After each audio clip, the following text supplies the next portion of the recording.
बिस्मिल्लाहिर्रहमानिर्रहीम। सबक फिर पढ़ सदाकत का, अदालत का, शुजाहत का, लिया जाएगा तो इससे काम दुनिया की इमामत का।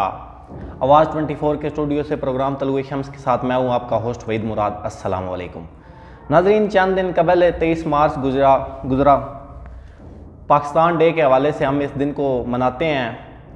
नाज़रीन, ये दिन एक ऐसा दिन है जिस दिन बरसगीर के लोगों की जद्दोजहद का इनाम मिला और पाकिस्तान बना, और पाकिस्तान को बनाने का ख्वाब देखने वाला भी एक वकील था और पाकिस्तान को बनाने वाला भी एक वकील था। और इस हवाले से मज़ीद गुफ्तगू करने के लिए आज हमारे साथ एक वकील मौजूद हैं, जनाब असनात अहमद रांझा साहब। अस्सलाम वालेकुम। वालेकुम अस्सलाम। रांझा साहब क्या हाल हैं? ठीक ठाक भाईजान, आप सुनाइए? ठीक हैं। ठीक है रांझा साहब, सबसे पहले आपको वेलकम इस प्रोग्राम में। बहुत शुक्रिया भाईजान। सबसे पहले मैं आपका शुक्रिया अदा करता हूँ, आवाज़ 24 न्यूज़ का शुक्रिया अदा करता हूँ जिन्होंने आज मुझे मदऊ किया। रांझा साहब, मैंने पहले भी एक वकील साहब से इंटरव्यू लिया था और उनसे मैंने पहला सवाल यही किया था कि जब भी कोई इस मुल्क में कोई जालिम किसी मज़लूम पे जुल्म करता है तो उसे वो आगे से जवाब देता है कि I will see you in court. जी बिल्कुल। तो फिर भी जब वो अदालत में पहुंचता है तो उसके इस इत्मीनान को ठेस पहुंचती है। ये ठेस उनको कब तक पहुंचती रहेगी? ये सबसे पहले तो मैं आपको बताऊंगा कि हम लोग अपनी किरदार साजी नहीं कर रहे। अच्छा। हम एक इखलाकी गिरावट, माशरती गिरावट का शिकार हैं। तो जो कानून के पासदार हैं लोग, वो भी हम में से ही हैं। अच्छा। दूसरे नहीं हैं, वो भी कानून की डिग्रियां हासिल की हैं उन्होंने भी। ठीक है। वो उन कानून की डिग्रियों के ज़रिए डाल बना लेते हैं। और उसके बाद आपको बताऊंगा कि हमें अपने हिस्से की जो शम्म है वो जलानी चाहिए। बिल्कुल। बाकी अल्लाह बेहतर जानता है, जो होगा सो होगा। अच्छे लोग भी हैं आपके मुल्क में, कानूनदान भी अच्छे हैं, बिल्कुल, लेकिन वो जैसे आटे में नमक के बराबर होते हैं, ऐसे हैं। ठीक हो गया। उसकी वजह यह है कि वो लोग अपने आप को पब्लिक नहीं करते। कायदे आज़म देख ले, कानूनदान थे। डॉक्टर अल्लामा इकबाल रहमतुल्लाह अलैह, वो कानूनदान थे। बिल्कुल। अच्छे अच्छे जस्टिस गुजरे हैं, अच्छे अच्छे वकाला गुजरे हैं। No doubt. तो इस सवाल के आखिर पे मैं आपको एक शेर सुनाऊंगा और उसमें सारा मतलब जो है वो वाज़ेह हो जाएगा। जी ज़रूर। शिकवाए ज़ुल्मते शब से तो कहीं बेहतर है, शिकवाए ज़ुल्मते शब से तो कहीं बेहतर है, अपने हिस्से की कोई शम्मा जलाते जाए। अच्छा रांझा साहब, 2-3 वाक़यात हुए वकला बरादरी और रियासती इदारों के दरमियान। आप कसूरवार किसको समझते हैं? जी, कसूरवार दोनों जो रियासती इदारे हैं वही हैं। ठीक। एक रियासती इदारे को आप कसूरवार नहीं ठहरा सकते।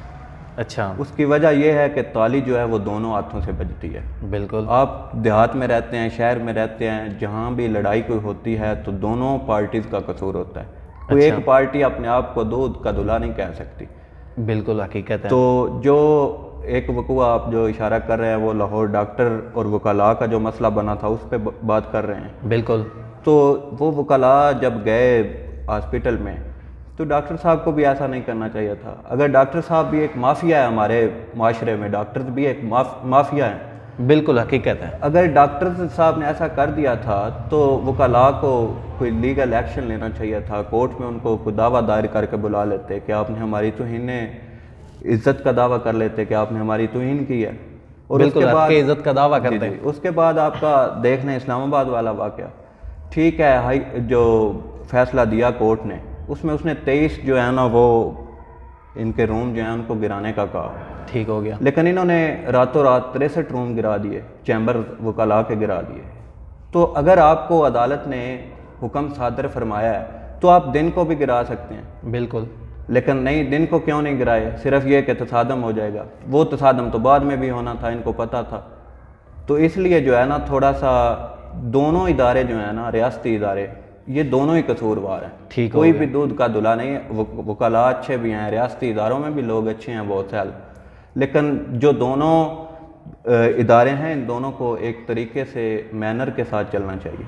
अच्छा रांझा साहब, जो आपने बयान किया कि उन्होंने वो चैम्बर गिरा दिए, जी जी, उनकी इसमें क्या मफाद था? अब जब देखें ना, आप चैम्बर पहले भी बनते हैं, CDA वालों ने गिराए हैं। जब चैम्बर पहला आप बनाते हैं, मसलन आप अपने देहात की मिसाल ले लें, आपकी और मेरी ज़मीन हो, मैंने जब अपना मकान बनाना हो, ठीक है, अगर आपकी ज़मीन साथ है तो आप कुछ ना कुछ मुझे लाजमी कहेंगे कि यार ये जो मकान आप बना रहे हो ये मेरी ज़मीन की तरफ ना आए, अपनी ज़मीन में रखना। जब वो इतने चैम्बर बन गए, साल गुजर गए, उस वक्त जो है वो वहाँ के जो इदारा है उसको नहीं पता चला था कि चैम्बर बन रहे हैं। बिल्कुल ठीक हो गया। अच्छा, आप इस अदालती निज़ाम को बेहतर करने के लिए क्या तजवीज़ पेश करेंगे? सबसे पहले तो अदालती निज़ाम की बेहतरी के लिए कवानीन में तरमीम की ज़रूरत है। तरमीम होनी चाहिए, जो भी हमारे कानून हैं उनमें तरमीम लाजमी होनी चाहिए। हम अपने MNA MPA सेलेक्ट करके असम्बलियों में भेजते हैं, ठीक हो गया। हमारा काम, उनका काम जो है वो ये है कि वो कानून साजी करें, लेकिन हम ये कहते हैं कि हमें फ़लाने MNA ने सलाम कर दिया जनाब झुक के, ठीक वो हो गया, बड़ा अच्छा हो गया।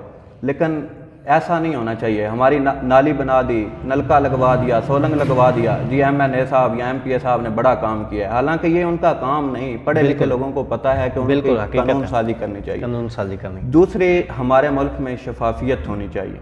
अच्छा, शफाफियत जब होगी तो अदालती निज़ाम आपका बहुत बेहतर हो जाएगा। ठीक हो गया। और तीसरी बात मैं कहूँगा कि पुलिस को फेयर होना चाहिए। ठीक हो गया। पुलिस को फेयर काम करना चाहिए, ये नहीं कि ये अमीर आ गया है अब मैं इसकी सुनूंगा, गरीब की नहीं सुनूंगा। ठीक हो गया। सबकी सुननी चाहिए और सबको फेयर मौका देना चाहिए। अच्छा रंजन साहब, मैं आपकी मौजूदगी से फ़ायदा उठाते हुए एक सवाल जो मेरे ज़हन में है वो उसका जवाब हासिल करना चाहता हूँ कि जब कोई कत्ल होता है या कोई जुर्म होता है, जी जी, तो जो कातिल होता है या मुजरम होता है, जी जी, उसका केस भी वकला लेते हैं, जी जी, उनको कन्फर्म भी होता है जी जी, कि ये कसूरवार है। जी जी। तो इस हवाले से हमारा कानून क्या कहता है और इसके शरई असूल क्या हैं? सर, जो आप सबसे पहले आपकी फ़र्स्ट इन्वेस्टिगेशन रिपोर्ट होती है ना, वो CRPC के सेक्शन 154 के तहत होती है। अच्छा, ठीक है। जब भी कोई बंदा अपनी FIR दर्ज करवाता है तो उसको ये मलूज़े खातर रखना चाहिए कि मैं किस तरह की FIR दर्ज करवा रहा हूँ, क्या इसमें मुल्ज़म को 1% भी जो फ़ायदा है वो मिल रहा है। ठीक, क्योंकि जो अदालत है वो मुल्ज़म की मां तस्वर की जाती है। ठीक हो गया।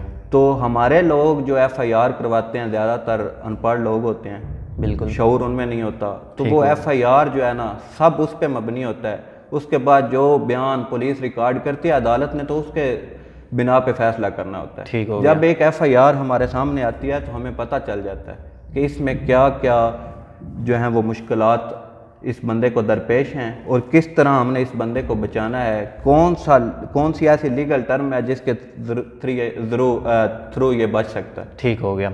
अच्छा रंजन साहब, एक बावकार वकील बनने के लिए या बावकार वकालत करने के लिए जी क्या असूल होने चाहिए? आप कुछ चंद असूल हमें बताएं। सबसे पहले तो बंदे के अंदर ऑनेस्टी होनी चाहिए, ठीक हो गया। वक्त का पाबंद होना चाहिए और उसके बाद उसके पास नॉलेज होना चाहिए। ठीक हो गया। और उसको अपना लीगल वर्क पेपर के ज़रिए करना चाहिए, यानी लिखाई जो है ना वो बहुत ज़्यादा करनी चाहिए। ठीक हो गया। और उसके बाद लॉ जो है ना वो सिर्फ पढ़ने से नहीं आता, ठीक हो गया। उसको लिखना भी चाहिए, प्रैक्टिकल भी करना चाहिए। तो ये चंद बातें, डिटर्मिनेशन होनी चाहिए। ठीक हो गया। उसके बाद आपको जो है वो पंक्चुअल होना चाहिए, बिल्कुल। ठीक हो गया। अच्छा राजा साहब, आप अपना मुस्तकबिल कहाँ देख रहे हैं?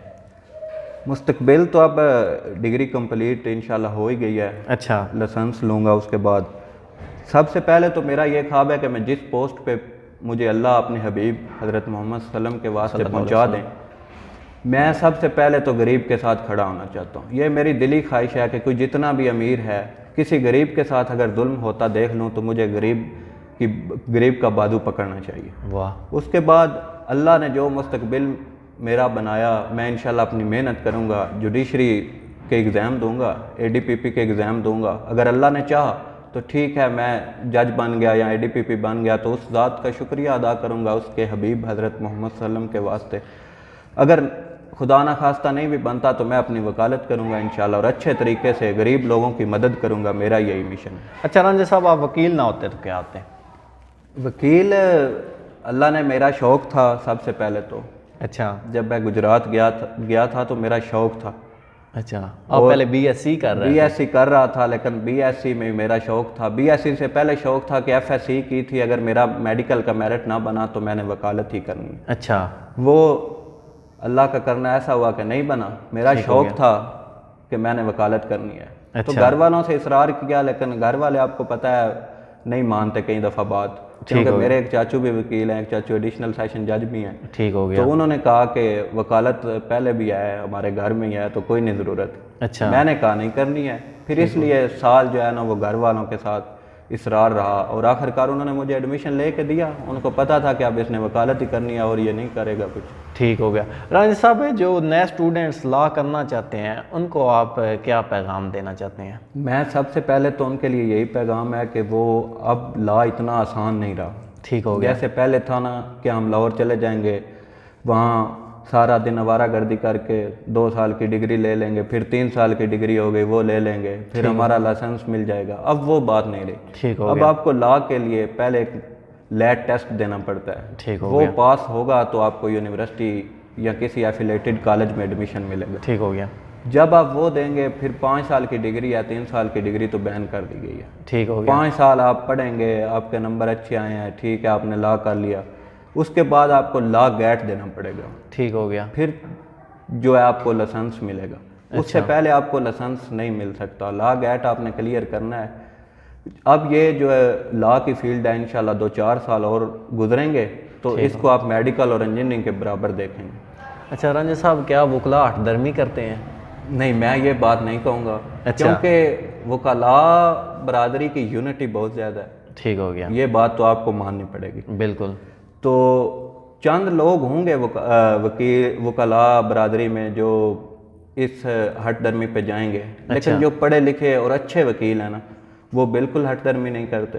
ठीक हो गया। वो तो जैसे उनको मुनासिब लगे वैसे ही करते। आज के दौर में इस तरह की कोई मिसाल आपके जहन में है? इत्तेज़ाद हसन साहब आप देख लें, इतने अच्छे वकील हैं। ठीक हो गया।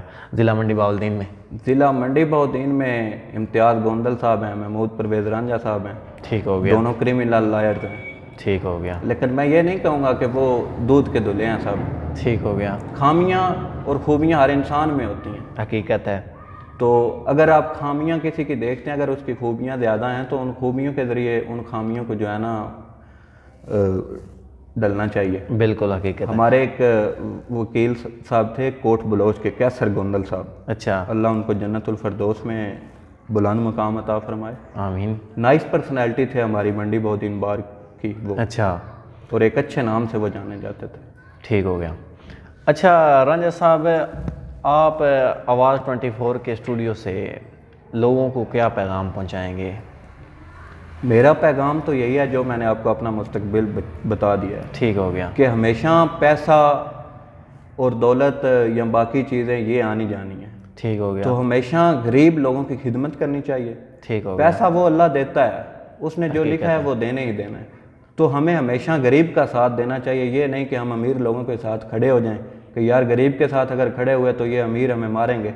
कोई नहीं, जब अमीर ने मारना है तो आपके भी हाथ साथ हैं, आप भी कुछ कर सकते हैं। हमेशा गरीब लोगों की खिदमत करें, गरीब का साथ दें। हमारे मुल्क में गरीब के साथ ही जुल्म होता है। बिल्कुल। अब आप देख लें मरियम नवाज साहबा, उनकी जमानत दायर हुई, बिल्कुल, उन्होंने एक दिन नैब में पेशी के लिए जी दरखास्त दायर की। उसी वक्त दरखास्त दायर हुई जमानत की। बिल्कुल। उसी वक्त जज साहब ने सुन भी ली और उसी वक्त जो है फैसला भी हो गया। अब ये अगर कोई गरीब बंदा जाए, मैं जाऊँ, आप जाएं, कोई और बंदा जाता है, तो एक दिन दरखास्त दायर होती है, अगले दिन जी अगले दूसरी पार्टी के वकील साहब नहीं, वो आज कहीं और गए हुए हैं। बिल्कुल। तो आप कल की डेट पड़ गई आपको, आप परसों आ जाइएगा, 2-3-4 दिन बाद आपकी बेल होगी। बिल्कुल। तो अमीर लोगों और गरीब लोगों के लिए कानून बराबर होना चाहिए। जब अमीर और गरीब के लिए कानून बराबर होगा तो हमारे माशरे में हमारा माशरा भी तरक्की करेगा और हर आप इदारे को जो है अच्छी निगाह से देखेंगे।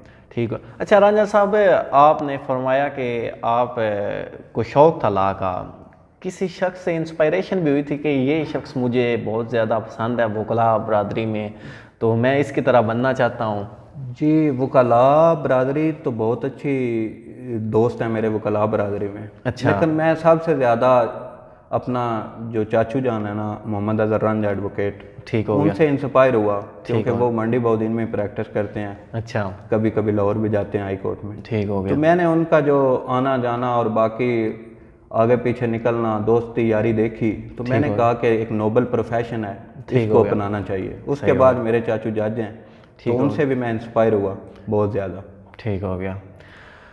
नाज़रीन, आपने असनात अहमद रांझा साहब को सुना, बहुत अच्छी उन्होंने गुफ्तगू की और अपने शोबे को रिप्रेजेंट किया, बहुत अच्छी शख्सियत के मालिक हैं। नाज़रीन, इस प्रोग्राम के बाद मैं एक छोटी सी गुफ्तगू करना चाहता हूँ कि सदर पाकिस्तान की कुर्सी जो है वो बहुत ज़्यादा हमारे लिए इज़्ज़त वाली है, इज़्ज़त व एहतराम वाली है। कुछ लोग उन पे तोहमतें लगाते हैं, चाहे कोई भी शख्स हो, किसी भी पार्टी से हो, वो रियासत का सरबराह होता है। आप कहते हैं कि सदर पाकिस्तान के पास इख्तियारात नहीं होते, उनके पास इख्तियारात होते हैं, उनके पास इख्तियारात नहीं होते तो सिर्फ वो इख्तियारात नहीं होते कि वो आपके दालें, घी और आटा चावल जो है वो सस्ता नहीं कर सकते।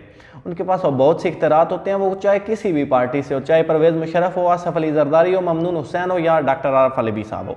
उनकी इज़्ज़त हम पे फ़र्ज़ है, उनका एहतराम करना चाहिए, उन पे किसी तरह की तोहमतेबाजी नहीं करनी चाहिए, क्योंकि वो रियासत को रिप्रेजेंट कर रहे हैं और रियासत के मालिक हैं, इसलिए उनकी इज़्ज़त हम पे फ़र्ज़ है।